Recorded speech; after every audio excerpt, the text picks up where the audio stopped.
మహేష్ అన్నతో పాటు సబితక్కతో పాటు మేమందరం కూడా మీకు అండగా నిలబడతాం. మీకు పార్టీ వైపు నుంచి పూర్తి సహాయ సహకారాలు మేము అందిస్తాం. ఇక్కడ 5 ఏళ్లకు ఒకసారి మీకు వచ్చే మోక గిది. ఇలా వాడు కాంగ్రెస్ వాడు మోసం చేయొచ్చు రిజర్వేషన్లు అని చెప్పి, ఇంకొక రకంగా చేయొచ్చు. నేను మీకు మాటిస్తా ఉన్నా, పరిగిలో తప్పకుండా సామాజిక న్యాయం చేస్తూ ఎక్కడికక్కడ బలహీన వర్గాలకు పెద్దపీట వేస్తూ మీకు వాళ్ళు చెప్పే 42% కంటే ఎక్కువ ఇచ్చుకునే బాధ్యత పరిగిలో కానీ ఇంకితర నియోజకవర్గాల్లో కానీ స్థానికంగా మనది అని చెప్పి కూడా నేను విజ్ఞప్తి చేస్తా ఉన్నా. మీరు చేసేది ఒకటే ఒక పని, మీరు దయచేసి నేల విడిచి సాము చేయకండి. చాలామంది మన నాయకులు ఎట్లుంటారంటే, చాలామంది నేను మండల నాయకుడిని, నేను జిల్లా నాయకుడిని, నేను రాష్ట్ర నాయకుడిని కాబట్టి నేను మొత్తం తిరుగుతా అంటారు. మొత్తం తిరుగుతా నడవదు. ముందు ఇంట గెలిచి రచ్చగెలువు. ఫస్ట్ నీ డబ్బా, నీ బూత్ ఏదైతుందో అందులో మెజారిటీ చూపెట్టు.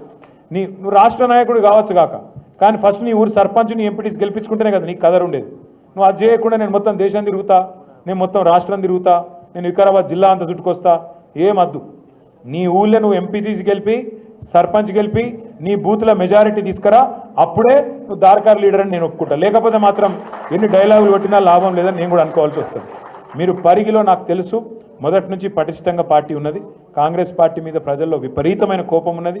మీరు గట్టిగా అనుకుంటే, మీరు గట్టిగా తలుచుకుంటే ముమ్మాటికి రైతులు, మహిళలు, యువకులు, మైనారిటీలు, మన లంబాడా సోదరులు, దళితులు ప్రతి ఒక్కరు కూడా మనకు ఓటు వేయడానికి సుముఖంగా ఉన్నారు. మీరు పోయి అడగాలి, కూర్చోవాలి. ఆయనకి మనోళ్ళు ఎట్లా చేస్తారు, ఎలక్షన్ రాగానే పాంప్లెట్ పట్టుకొని ఇట్లా వరకు అట్లా పోతారు. గై నడవై. ఇప్పుడు మీరు ఆపోజిషన్లు ఉన్నారు, కూర్చోవాలి, ముచ్చట పెట్టాలి, బుదిరకియాలి. అవసరమైతే మన పాత ఏమైనా చిన్న మన వైపు నుంచి ఏమైనా తప్పులు జరిగితే కడుపులో తల పెట్టాలి, అల్మించుకోవాలి. అట్లుండాలి. కానీ ఇట్లా వరేసి స్టైల్గా ఆయా తమి ఓటై ఓ నై చెల్తా